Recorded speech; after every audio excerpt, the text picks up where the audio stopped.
Thank you for being here. I appreciate Thank you for having me. Yeah. Thank you for having me. Why am I chuckling? Yeah. Because I love you. I love you too. And because I have seen you change in beautiful ways. You're not my child, but I remember you at a younger time. Yeah. And 20s. Literally. in your 20s. I really remember. And so when I think of you and when I see you, I am dealing with that memory of you. But that's not, you know, because you cool. You know what I mean? You cool, you talk, you know, low. You know, you have people who look up to you. But in my mind, I just remember a little quirky, a little, a lot of like bright eyes, fat, like always brilliant, but just, you had a different energy. And I think the energy has, it's matured and it's still vibrant, but it is matured. It's more, God, I don't know. It's cooler. You weren't nerdy. You were always cool, but it's like all come down into this kind of level, and it used to be out here like this. Do you remember? I do. And that's how so when I think Lena, that's what I think. Remember there was a whole period, it was like a 3-year period where I actually called you and was like, why are you not smiling in pictures?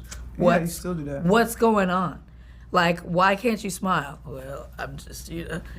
I don't even recall what the answer was. It was like, I don't recall the answer either, but the answer was not starting to smile. I did not even know you'd even seen This Is the Life. I've talked to you about it back in the day. It's fine. First few films are my freest, most fun experiences because no one cared. That's why I always tell people, the time when nobody's looking and nobody cares what you're doing is the best time. I will follow. Do you want to once and for all tell me what my title was on that movie? PA, runner, assistant to your assistant. What does it say on the credits? Probably says Production. production assistant. I think it says something more than that. All I know is every night when I went home, I was walking out with Lena. Oh, I mean, like so often closing the gate on that house because it all took place on one house in Topanga Canyon. Yeah. That was the way to make a film for cheap was to, I had heard, stay in one location and don't move. So I was trying to think of an idea for a movie. I remember asking my mom, and she said, well, why don't you think about a time in your life when you've had to stay in one location and not move? And I thought about the time when I was a caregiver for my aunt as she was dying of cancer. And we were in that house, so I decided to write the script about that time. And I remember you did everything from, you know, there's a picture of you. With my, I don't even know how you're balancing that many coffees. Oh, yeah, no, the coffees too. Yeah. There's coffee on your lap, there's coffee back here, seat, there's coffee here in the back Lane seat. is driving? Yeah, somebody's driving, yeah. Might be Tulane. So with a smile, just like, okay, happy to be there. Everything from closing the gate to getting the talent out of, there's no trailer, out of the bench that they're waiting on, the room that they were staying in. You were everything to me on that film. There was nobody else. There were like 9 of us. And you did whatever was asked of you. And it was an amazing. I thank you. I thank you. Thank you. Thank you for the job. So literally it was made for so little money. So to find any actors of note, at that point, it's not even like who's the right vibe. It's like who's willing. You know, I know you were very aware and very robust in your response. From a low down dirty shame to the great white hype to posse. Yes, that you recall? You remember that? I remember the response. Yeah, very much. I was like, "Yo, we just won. What we doing? We just hit the lotto. Let's go." Right. No money. Craft services was a bag of Doritos on a plastic table. You know what I mean? Like I probably wouldn't that you went and got and arranged as best you could. But basically, it was your first narrative film. It was my first narrative film. I had never directed actors. You know, and anything like that. Like it was very new, and so for her to step into that and say, I will do this, all treated me like a real director. You know what I mean? When I felt like, you know, a fraud. I didn't know what I was doing. You know what I mean? I literally didn't know I was doing. The only thing I knew, I didn't know nothing about lenses. I didn't know anything about how to shoot. Only thing I knew is how to talk to the actor. And that is, since then, I found that most emerging directors and new directors have problems with that. I struggled with all the other stuff, did not have problems talking to the actors because I was a publicist. That's all I did was talk to the actor. And the way to talk to the actors was just demystified. Like, I was not afraid of them. Many directors are somewhat afraid of their actor and how to be a part of their process. But having worked with so many actors as a publicist, you know, the main thing is fear. They're afraid. Mm-hmm. That was the first script I ever wrote. I Will Follow was the second script I wrote. Correct, I am aware of that. Middle of Nowhere was the first one. Didn't have the money, didn't know how to make that. So wrote a script that was all in one location. That was I Will Follow. Middle of Nowhere was the one that I wanted to make. It was the script that I had applied to the Sundance Labs with and been rejected over and over. It was the script that I was asking people to read. That was like my heart's, like what I really wanted to do. Is it fair to say you wanted Middle of Nowhere to be your debut? Yeah, I did. Yeah. I did, but I couldn't do it. So I was able to do it next. Grateful for the first one. I was gonna say, you kind of got the kinks out. I did, you know, but I Will Follow was kind of practice. It was practice. It was my film school. Yeah. It was my film school. I got to watch you go through film school. You did. And then you would say Middle of Nowhere is your graduate thesis. Yeah, graduate. Yes. Wow. There are people out there that are this good who just we haven't seen them yet. Wanted to be in Sundance. That was, at the time, the mark of distinction for an independent filmmaker. Mm-hmm. And I really wanted to get into a lab, to anything. And Shari Freelo had called me one day and told me that I was in. We were in. I thought, what is a sidebar? What did we get into? Got into dramatic competition. Woo, whoa. Big deal. Big deal at the time. Big deal at the time, and ended up winning Best Director. an award there. First Black woman ever do so? Yes. And can't skip over it. Big deal. No, it was a big deal for me. It gave me, as someone who didn't go to film school and was doing all this that we're talking about in my mid-30s, and had another career that was actually still going at the time. I was still, all this time, working as a publicist for clients. To pay the bills. To pay the bills. I had an agency. I had offices. I had employees. I had full campaigns for studios. All that time. All those clients never knew that I was making movies. So you had a day job, no reps. And no reps. And a movie that got into Sundance for U.S. Dramatic Competition, and I've been on the jury for that, and it's a high honor to watch those films, because, as you know, it helps tell us where movies are headed for that, not sometimes that year, but sometimes just in general. What was it like winning Best Director at Sundance and being the first Black woman to do so? I was astounded. I was just happy to be in it. So I really had not contemplated anything happen beyond that. It was the year of Beast of the Southern Wild. And I remember, you go into these festivals and especially with Sundance, there's like, a darling. Oh, for sure. There's these, you've been through it, there's the ones everybody's talking about. And our film was nowhere on the hot at Sundance list. We were not there. It's a quiet movie. It's a Black, cast. All the things. You got a new-ish director. I'll say new-ish because it wasn't your debut movie. Yeah. But so were you really surprised when you won Best Director? Are you kidding me? That has to be one of the most shocked moments of my actual whole life. And the first television show you direct is none other than a juggernaut at that point. It was season 3. Yeah. Scandal. Your episode is called Vermont is for Lovers Too. First of all, I think I actually had the best episode. In the episode, there's the mom's eating her own flesh. Mom's eating her own arm. You get to see the mom, Candy Alexander, get it Papa Pope is in there as well. Joe Morton is getting it in. There's a very intense sex scene. There's a sex scene in it. They go to Vermont. There's a helicopter. There's a helicopter happening. There's queer domesticity. Yes, there sure is. There's a lot of good.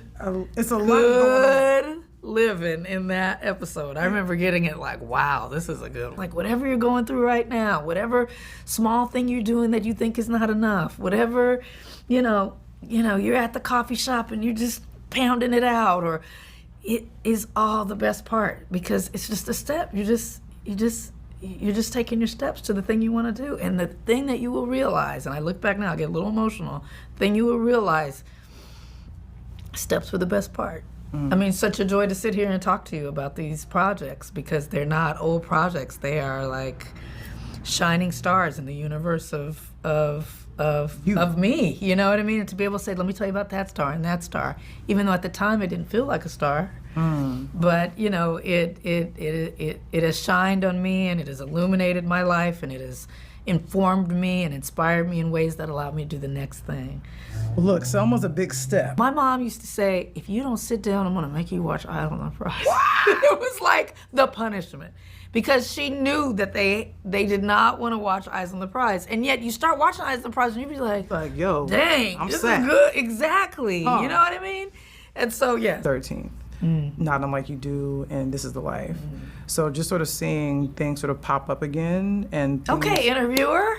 Okay, research. This is my baby right here. Doing such a good job, Lena. I also recently sat and watched the pilot of Queen Sugar. Oh, wow. Yeah.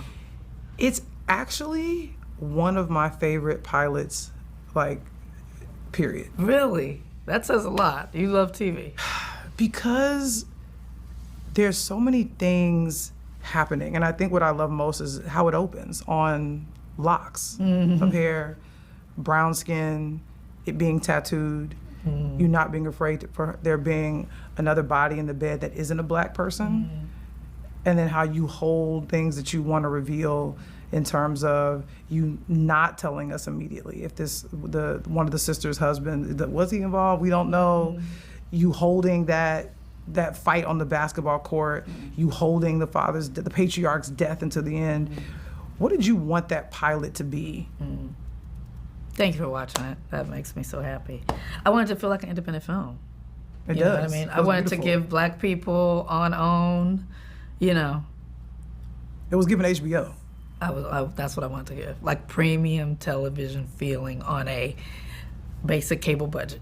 You know what I mean? And again, a common theme is couples having a little distance.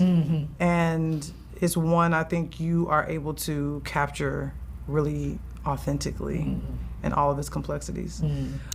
Thank you. Love you. It's the things that you try to, keep pushing, getting a piece of yourself in it. And I learned a lot from it. You succeeded. So this is the project where I feel like you kind of got back to your roots, I think. I'll never forget pulling up to Netflix headquarters.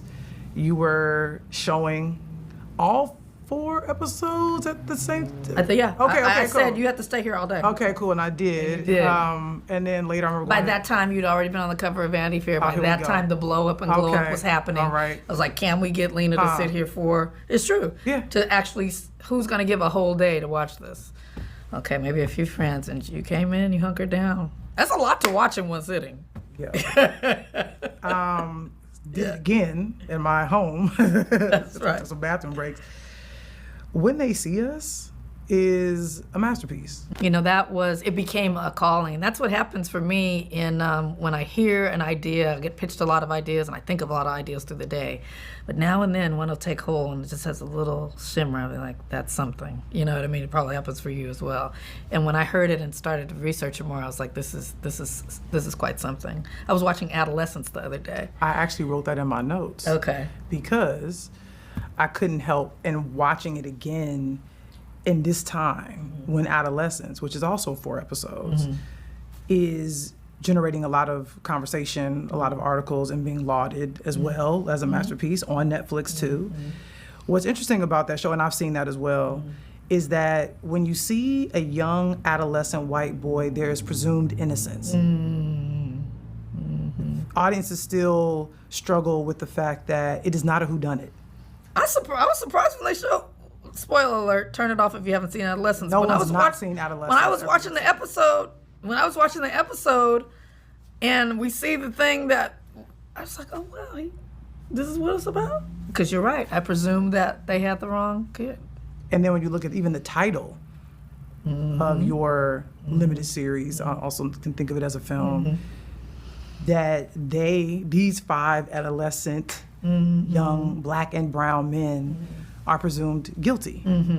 And so I couldn't help but make that connection. What I think you're doing, because someone could say, there's a documentary already. We know the story. Right. But that's why I was so happy and fascinated that you wanted to tell the narrative story, that they wanted you to tell their narrative story, so that way we could actually get inside of their houses, inside of their homes, inside of those interrogations, which is, again, you're bringing in, like Selma, historical context. And Selma, you put the FBI writings on the screen, so we know that this isn't made up. you're also, I believe, pulling from the actual interrogation records. So these aren't just lines that you're making up or creating, but you're giving us that historical accuracy, that the subjects having real humanity, and also there's a lot of authenticity. It's a period piece, and you're capturing these people at that time. You know, Baldwin said of A Raisin in the Sun that it wasn't meant for the audience it was put in front of. It was meant for generations that hadn't been born yet. Wow. And if you are a director who's made even one thing that people will remember you for, that's greatness. For you to take the work seriously, to watch it again, and everything you do well. You do. And so, including this conversation, I just have to say on here, everyone has said this. There we go. Proud of you. But this is a deep knowing, a knowledge of who you wanted to be, what you wanted to say, what you wanted to do. So many people have a desire and have a dream, and for reasons that may not be their own fault, all kinds of reasons, so few people actually do them. Attempt them, let alone realize them, let alone catalyze it into a whole career that has affected millions of people. And to see my friend do that, and walk your own path, and have your own opinions that some I agree with and some I don't. Smile, Lena, damn it. Yeah. You know what I mean? But to see you just walk in it, it has been a majestic, magnificent thing to witness. And I wish you every blessing, every joy, and to keep going.